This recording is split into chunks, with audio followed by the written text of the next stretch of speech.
ये जो फोटो तुम अपनी स्क्रीन पर देख रहे हो, ये दुनिया का सबसे ज्यादा डिस्टर्बिंग इंसान है, जिसने मरे हुए लोगों की खाल से अपने घर का सामान सजाया और अपने कपड़े बनाए।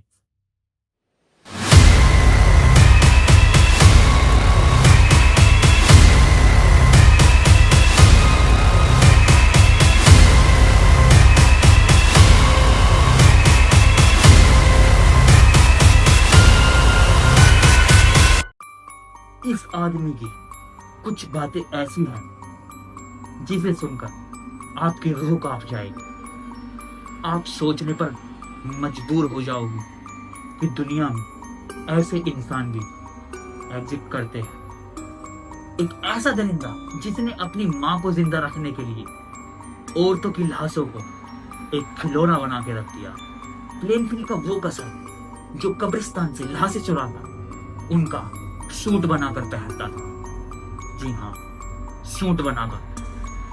16 नवंबर 1957 प्लेनफील्ड की 58 साल की हार्डवेयर स्टोर की मालकिन बर्निस बोर्डन के बेटे फ्रैंक बोर्डन जब शाम के 5 बजे स्टोर पर आते हैं तो फ्रैंक दरवाजे पर क्लोज का बोर्ड देखता है, जबकि इतने बजे तक कभी स्टोर बंद नहीं रहता। जब फ्रैंक दरवाजे से अंदर की तरफ जाते हैं तो फ्रैंक ने जमीन पर पड़ा हुआ खून देखा और जो पैसों का केस था वो भी खुला हुआ था। जब फ्रैंक ने अपने स्टोर के आसपास पूछताछ की तो उन्होंने बताया कि लास्ट कस्टमर एड गेन था। जब फ्रैंक एड के घर उसे गिरफ्तार करने गया तो जो मंजर फ्रैंक ने देखा वो बहुत ज्यादा खौफनाक था, जिसे देखने के बाद फ्रैंक के होश उड़ गए थे। जो फ्रैंक ने देखा, फ्रैंक उसकी कभी कल्पना भी नहीं कर सकता था। आखिर क्या था एड गेन के कमरे में? फ्रैंक ने एड के घर की तलाशी लेते टाइम जो वहां पाया वो था इंसानी खोपड़ियां, इंसान की खाल से बनी कुर्सियां, इंसान की खोपड़ी से बने बाउल और बिस्तर पर पड़ी बहुत सारी इंसानी खोपड़ियां, कंधे से कमर तक बना एक इंसानी खाल का सूंड, इंसानी टांगों से बनी एक लेगी, महिलाओं के खाल से बना हुआ एक फेस मास्क और बहुत कुछ जो आप सोच भी नहीं सकते, जिसमें फ्रैंक की मां बर्निस बोर्डन भी शामिल थी। एड गेन यंग एडवर्ड थियोडोर गेन का जन्म 27 अगस्त 1906 में ला क्रॉस काउंटी विस्कॉन्सिन में हुआ था। एड गेन की मां अगस्ता जो कि बहुत ज्यादा धार्मिक थी और एड के पिता जो एक शराबी थे। जब एड के पिता घर शराब पीकर आते थे तो एड और उसके भाई को बहुत ज्यादा मारते थे। एड की मां जो कि बहुत ज्यादा धार्मिक थी वो अपने पति से परेशान होकर ला क्रॉस से विस्कॉन्सिन प्लेनफील्ड में 55 एकड़ खेत में आकर रहने लगी। अगस्ता जो एक धार्मिक महिला थी वो अपने पति से परेशान, वो हमेशा चाहती थी कि उसके बेटे उसके पति की तरह ना बने, तो वो हमेशा अपने बच्चों को बाइबल पढ़ाती थी और वो बाइबल में भी वो आयतें सुनाती जिसमें साया और मौत के बारे में लिखा हो। वो हमेशा अपने बेटों से कहती कि दुनिया की सारी औरतें प्रोस्टिट्यूट है और दुनिया का हर इंसान एक शैतान। एड की मां हमेशा अपने बच्चों से यही बोलती कि ये दुनिया शैतान की है।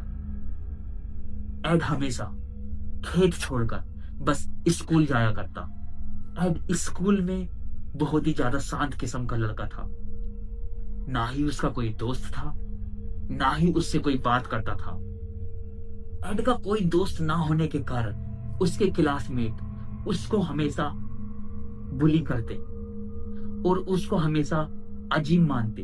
वो हमेशा से बोलते थे कि एड बहुत ही ज्यादा अजीब हरकतें करता है, जैसे कि बिना बात मुस्कुराना। एड हमेशा मन ही मन में मुस्कुराता रहता था, या वो खुद से ही बातें करता था। जब क्लास में मैडम बच्चों को पढ़ाती थी तो वो खुद ही क्लास में बहुत तेज तेज हंसने लगता था। जब भी एड किसी लड़की से बात करता या किसी को अपना दोस्त बनाने की कोशिश करता तो एड की माँ उसे सजा के तौर पर उसको एक अंधेरे कमरे में बंद कर देती। एड अपनी माँ के कट्टरता के काले साए में बड़ा हो रहा था। यहीं से एड की माँ ने एड को ऐसी मानसिक जेल में डाल दिया था जहां से एड का निकलना नामुमकिन था। वहीं दूसरी तरफ एड का भाई हेनरी अपनी माँ की बातों से कतई भी प्रभावित नहीं हुआ था। दूसरी तरफ एड के लिए उसकी माँ ही पूरी दुनिया थी। एड बस फार्म छोड़कर अपनी माँ के बिना स्कूल जाता। 66 साल की एज में एड के पिता की जब मौत हुई उसके बाद एड और उसके भाई हेनरी पर बहुत सारे बिल्स और बहुत सारा कर्जा उनके सिर पर आ गया। इसी कर्ज को उतारने के लिए एड और उसका भाई हेनरी शहर में छोटा मोटा मिस्त्री का काम करने लगे। इसी बीच में एड गए लोगों के घरों में जाकर बेबी सिटिंग का काम कर लिया करता था। शहर के लोगों को एड और उसके भाई हेनरी बहुत ज्यादा ईमानदार लगते थे। इसी सब बीच में एड का भाई हेनरी को 2 बच्चों की माँ और तलाकशुदा औरत के साथ रहने का प्लानिंग एड को बताया। जब एड ने इन सब चीजों को पाप बताया और ये कहा कि अगर माँ को पता लगेगा तो माँ की क्या इज्जत रहेगी और माँ के दिल को क्या ठेस पहुंचेगा, तो एड के भाई हेनरी ने एड को बहुत बुरा भला कहा और अपनी माँ को बहुत ही उल्टा सीधा बोला। एड ने हेनरी को समझाते हुए कहा कि ये सब पाप है और अगर ये बात माँ को पता लगेगा तो माँ को बुरा लगेगा और वो इसे एक्सेप्ट नहीं करेंगी। हेनरी हमेशा से अपनी माँ से चिढ़ता था और उस दिन भी हेनरी ने एड से माँ के बारे में बहुत बुरा भला कहा था। एड हमेशा अपनी माँ का बचाव करता और उनके बारे में थोड़ी भी बुराई नहीं सुनता। फिर एक दिन 16 मई 1944 को एड और एड का भाई हेनरी खेत में फालतू झाड़ियों को आग लगा रहे थे। इसी बीच में आग बेकाबू हो जाती है। उसके बाद एड फायर ब्रिगेड को कॉल करता है और बताता है कि यहाँ आग बेकाबू हो चुकी है और हेनरी लापता है। कुछ देर छानबीन करने के बाद हेनरी की लाश खेत में उल्टी पड़ी हुई मिली। लग रहा था जैसे हेनरी की मौत कुछ समय पहले ही हुई हो। जब हेनरी को वहां से ले जाया गया तो हेनरी के सर पर चोट थी, लेकिन पुलिस ने अपनी रिपोर्ट में बताया कि हेनरी की मौत दम घुटने से हुई। क्या यही सच था? नहीं, वहां के अधिकारियों ने बिना पोस्टमार्टम के ये रिपोर्ट बनाई थी। वहां के पुलिस वालों का मानना था कि हेनरी की मौत तेज आग लगने से वहां पर दम घुटने से हुई है। इसके बाद एड और एड की माँ बिल्कुल अकेले रह गए थे। एड हमेशा अपनी माँ की हर बात मानता था। फिर एक दिन एड की माँ को हार्ट अटैक आया। में एड का सारा वक्त अपनी माँ का देखभाल करने में निकल जाता था। उसके बाद एड की माँ को 67 साल की उम्र में एक और हार्ट अटैक आता है, जिसमें एड की माँ का देहांत हो जाता है। अब यहीं से एड का पागलपन शुरू हो जाता है। एड के लिए एड की माँ ही उसके लिए सब कुछ थी। माँ के जाने के बाद एड बिल्कुल अकेला हो चुका था। इस बीच में एड बहुत ज्यादा परेशान रहता था।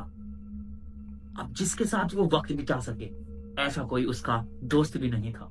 एड ने अपनी माँ के कमरों को एक मंदिर की तरह बना दिया था और बाकी के घर के हिस्से को एक कबाड़ खाना। अब एड अकेलेपन की वजह से पूरी पूरी रात मैगजीन्स पढ़ता। मैगजीन्स वो जो कि वर्ल्ड वॉर 2 के टाइम की थी। जिसमें लोगों को कैसे पीड़ित किया जाता था वो सब लिखा था। एंड वो मैगजीन्स पढ़ता जो मर्डर के बारे में थी, और वो किताबें पढ़ता जो बायोलॉजी के बारे में थी, जिसमें इंसानों को कैसे काटा जाता है, उन सब चीजों के बारे में लिखा था। कुछ मैगजीन्स तो एड ऐसी पढ़ता था जिसमें लोगों के चमड़े से कैसे सामान बनाया जाता है वो सब लिखा था। एड को वो मैगजीन्स पढ़ना पसंद था जो कि नरभक्षियों के बारे में लिखी। अब यहीं से एड के अपराधों की लिस्ट शुरू होती है। अब एड बिल्कुल अकेला महसूस करने लगा था, इतना अकेला महसूस करने लगा था कि वो एक दिन अपनी माँ की कब्र पे जाता है और अपनी माँ की कब्र खोदकर अपनी माँ की खोपड़ी काटकर अपने घर पर ले आता है। वो अपनी माँ के प्यार में इतना पागल था कि वो अपनी माँ को महसूस करना चाहता था। वो अपनी माँ की खोपड़ी से बात करता था जो कि वो कब्र से लेके आया था, और उसको भी उसके कानों में खुसफुसाने की आवाज आती थी। वो अपनी माँ को इतना महसूस करना चाहता था कि हाल ही में हुई मौत का, जो कि कब्रिस्तान में दफन थी, वो कब्रिस्तान में जाता, उन्हें खोदता, उन्हें निकालता और उनको घर लाकर उनकी चमड़ी निकालकर, उनके लिबास बनाकर और उनके फेस की चमड़ी निकाल के उनका मास्क बनाकर उन्हें पहनता और अपनी माँ को महसूस करता। सच इतना डरावना है कि आप सुन नहीं पाओगे। वो जिन औरतों को मारता था उनकी खोपड़ी काटकर उनके बाउल बनाकर उनमें खाना खाता था। हद तो तब हो गई जब एड अपनी माँ को महसूस करने के लिए जिंदा औरतों को अपना शिकार बनाने लगा, जो कि उसकी माँ की उम्र की हो और जो उसकी माँ की तरह दिखती हो। उन्हीं में एक औरत शामिल थी, बर्निस बोर्डन, जो कि 58 साल की थी। जब बर्निस बोर्डन का बेटा उसके स्टोर पर जाता है तो वो वहां देखता है कि वो दुकान बंद है। हालांकि इतनी देर तक उसकी माँ कभी भी दुकान बंद नहीं रखती थी। जब वो अंदर गया तो उसने जमीन पर पड़ा हुआ खून देखा और पैसों का काउंटर खुला हुआ देखा। जब उसने आसपास के लोगों से पूछताछ की तो उन्होंने बताया कि लास्ट कस्टमर एड गेन था। अब बर्निस बोर्डन का बेटा फ्रैंक बोर्डन, जो कि शहर का शेरिफ था, एड गेन को गिरफ्तार करने उसके घर जाता है। जब फ्रैंक एड के घर पहुंचा तो जो फ्रैंक ने देखा वो उसे देखकर दंग रह गया। वहीं दूसरी तरफ एड के घर के सेंटर में एक शहरी पिट्टी को बर्निस बोर्डन का सर कटा हुआ मिला और बर्निस के शरीर को काटकर उसको उल्टा लटका रखा था और उसके कलाई के चारों ओर रस्सियां बांधी हुई थी। वहीं पर एड के घर में जो चीजें मिली थी उन चीजों पर लोगों को विश्वास नहीं हो रहा था। एड ने अपनी माँ के कमरों को छोड़कर पूरे घर को कबाड़ खाना बना रखा था। एड के घर में जो चीजें मिली उन्हें सुनकर आप भी दंग रह जाओगे। जो सामान एड गेन के घर में मिला था वो था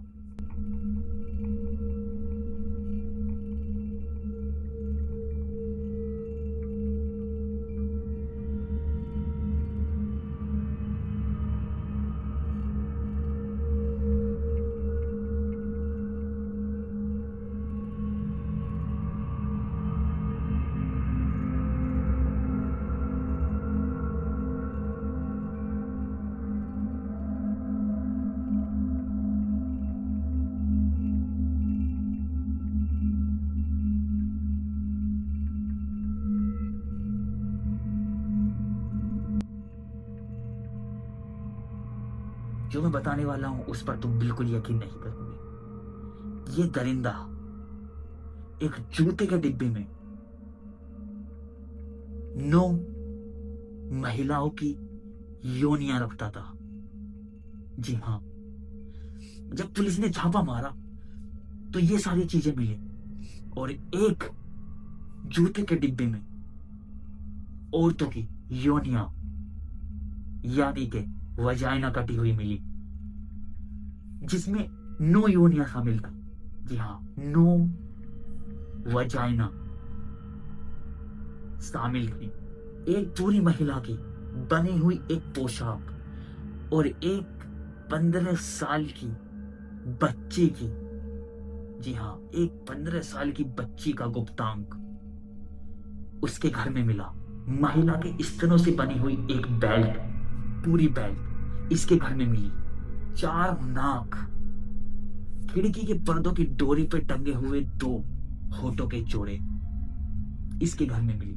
महिलाओं के चेहरे की चमड़ी से बना हुआ एक लैंप, पूरा लैंप, जो कि इसके घर में मिला।